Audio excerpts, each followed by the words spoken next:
Olá pessoal, aqui é o Velgas. Hoje, dia 22 de maio de 2026, 11 horas, horário de Brasília. A contagem regressiva para Putin. O fracasso militar russo na guerra contra a Ucrânia desencadeou uma crise política sem precedentes nos bastidores de Moscou. Neste vídeo você verá como os próprios propagandistas estatais e blogueiros russos da linha de frente exigem. O que eles exigem? Será que vocês vão ouvir certo, eu ouvi certo? A queda de Vladimir Putin. Exigem publicamente. Perderam o medo. Aquele negócio, se falasse mal da guerra, você pegaria 15 anos a pena máxima de prisão. Eles não estão falando mal da guerra, estão falando mal do ditador. Mas como pessoas como Alexei Navalny, que era opositor do ditador da Rússia, acabou sendo morto na prisão, envenenado na prisão. Mas eles fizeram um bloco que tem uma sustentação, né? E eles exigem a queda, e vocês vão saber, e eles já têm até um candidato, né? E vocês vão saber quem é Sergei Kirienko, o burocrata que está sendo promovido como sucessor imediato para assumir o comando do país. Mas é eles que estão fazendo campanha para ele. E pasmem, ele trabalha no Kremlin, né? Acompanhem a análise detalhada disso, isso é público, aparece nas televisões lá. E estão falando mal do Putin nas televisões da Rússia. Acompanhem a análise detalhada sobre o isolamento do líder ditador do Kremlin, que demonstra medo diante dos ataques profundos da Ucrânia. Assista a este relatório geopolítico econômico explosivo até o final para entender a desintegração do suporte interno à invasão russa. Inscreva-se agora mesmo, você que não é inscrito. Inscreva-se no canal. Vamos juntos monitorar as rachaduras no poder central de Moscou. E vamos monitorar o avanço ucraniano, as vitórias ucranianas. Venha comigo. Peço a todos que deixem seu like, compartilhem o conteúdo com urgência para que mais pessoas conheçam a realidade oculta da guerra. Escreva o seu comentário sobre o futuro político da Rússia e a iminente derrocada do atual regime. Conto com vocês. A superioridade moral e a resistência implacável da Ucrânia estão provocando abalos sísmicos no próprio coração político em Moscou. Os seguidos fracassos militares russos no teatro de operações destruíram o mito da invencibilidade do atual líder e ditador da Rússia, Vladimir Putin. Pela primeira vez desde o início da invasão, a mídia radical russa discute abertamente a destituição de Vladimir Putin. Influentes blogueiros militares da chamada Comunidade Z romperam o silêncio e iniciaram uma campanha de fritura política. Notaram que eu falei blogueiros militares. Sim, de fato são militares e fazem a cobertura lá na linha de frente do teatro de operações. Então, eles devem ter as costas quentes, inclusive com o exército, ou parte do exército da Rússia, porque continuam falando mal do ditador. Esses canais que antes exigiam a destruição da Ucrânia, agora apontam suas armas retóricas contra a fraqueza do comando russo em Moscou. O conhecido blogueiro estatal Ilya Remeslov, lembram que eu falei aqui, fiz uma análise, ele foi lá, ficou um mês no hospital psiquiátrico, aí já soltaram ele, já ficou curado, né? Mas ele ficou curado não como o ditador queria. Ele lidera as manifestações exigindo mudanças drásticas na cúpula do governo central russo. Ele é um cara que tinha, trânsito aberto, não precisava marcar para ir no Kremlin. Trânsito fácil, ele era da casa. E ele está pedindo a queda de Vladimir Putin. O propagandista russo, um outro também chamado Romanov, escreveu textualmente que o atual presidente não é mais capaz de cumprir suas obrigações constitucionais. Vocês vejam só, a acusação principal indica que Putin sofreu um conflito sangrento e agora não sabe como terminá-lo de forma honrosa. A comunidade militar russa acusa o chefe de Estado de covardia. A comunidade militar russa, isso é importante frisar bem, acusa o chefe de Estado de covardia por se isolar completamente em seus palácios fortificados. Então, se aquelas baterias antiaéreas são das Forças Armadas da Rússia, ele tem que abrir o olho, porque são das Forças Armadas da Rússia que estão nos seus palácios. Após os maiores ataques com drones ucranianos contra a capital Moscou, o líder russo evitou qualquer pronunciamento direto ao povo.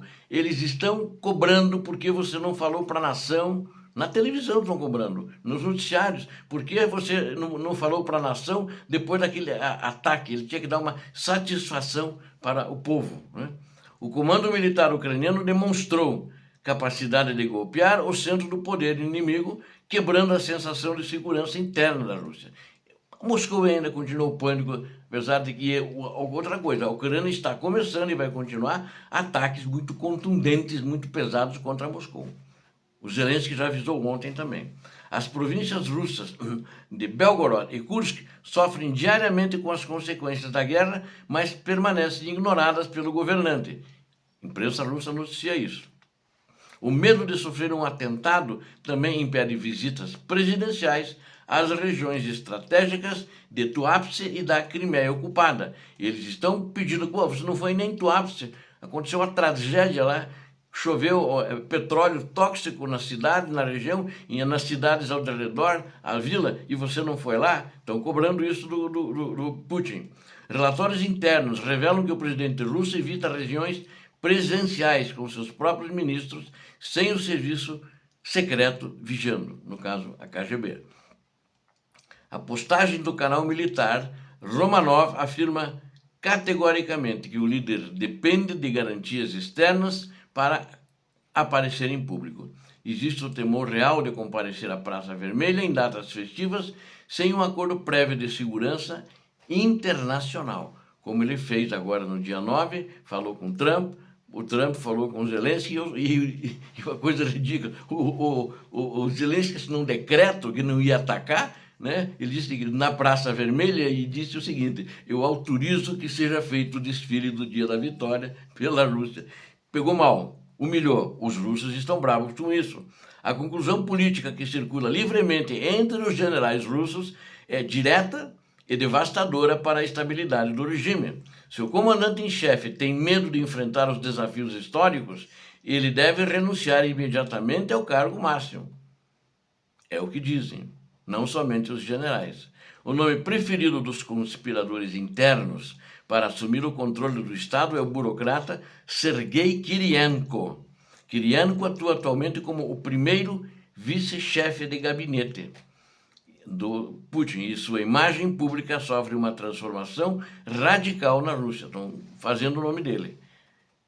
Agora é interessante, né? Ele trabalha no gabinete, é o primeiro vice-chefe, não é nem o chefe do gabinete, é o primeiro vice-chefe do gabinete. A máquina de propaganda começou a desenhar o burocrata como um líder guerreiro pronto para assumir missões complexas. O blogueiro Pavel Ivanov ironizou a promoção descarada de Kirienko, que agora aparece com fotos oficiais portando metralhadoras. A estratégia, então, ele é um cara pró-guerra, daqueles fanáticos. Acredito que ele não vai assumir isso, mas se assumir, preparem-se para mais guerras contra a Europa, inclusive. A estratégia de relações públicas tenta construir uma imagem de salvador da pátria, salvador da Rússia, para acalmar a ala ultranacionalista russa. O debate sobre a sucessão prova que os patriotas russos já descartaram o atual mandatário para o futuro do país. Outro propagandista de destaque, chamado Kopakid, declarou publicamente que o presidente perdeu totalmente o controle das decisões diárias. Segundo analistas, a liderança máxima virou uma figura decorativa que nem sequer sabe quais leis quais leis estão sendo votadas atualmente. Uma cena bizarra entre ministros revelou que decisões sobre eleições locais eram tomadas por Kirienko sem o conhecimento do presidente. Essa perda de autoridade prática incentiva os setores militares a buscarem uma transição rápida do poder em Moscou. O Kirienko também pode estar em perigo, né? Algum outro grupo que almeja o poder que tem, né, poderá fazer algo contra ele. Para os estrategistas do Kremlin, esse movimento dissidente interno é imensamente mais perigoso do que a oposição liberal tradicional, quando a cobrança por renúncia nasce do próprio campo apoiador da guerra, o regime perde sustentação básica. As fendas na estrutura do poder russo são o resultado direto da eficiência militar e da pressão exercida pela Ucrânia. Cada vitória tática da Ucrânia aprofunda o desespero e a divisão política entre os líderes da Federação Russa. A incapacidade do exército inimigo russo em conter os avanços tecnológicos ucranianos acelera o relógio contra a ditadura do Kremlin. A geopolítica mundial observa, atenta ao desenrolar dessa disputa interna que pode implodir o governo russo a qualquer momento. A soberania e a força da Ucrânia continuam empurrando os russos, os seus adversários, né, para a mais grave crise institucional do século. Para a gente concluir, as rachaduras expostas nos canais de propaganda russos confirmam que a resistência obstinada da Ucrânia desmantelou a estabilidade política do Kremlin. O isolamento covarde de Vladimir Putin diante dos ataques cirúrgicos ucranianos gerou um motim retórico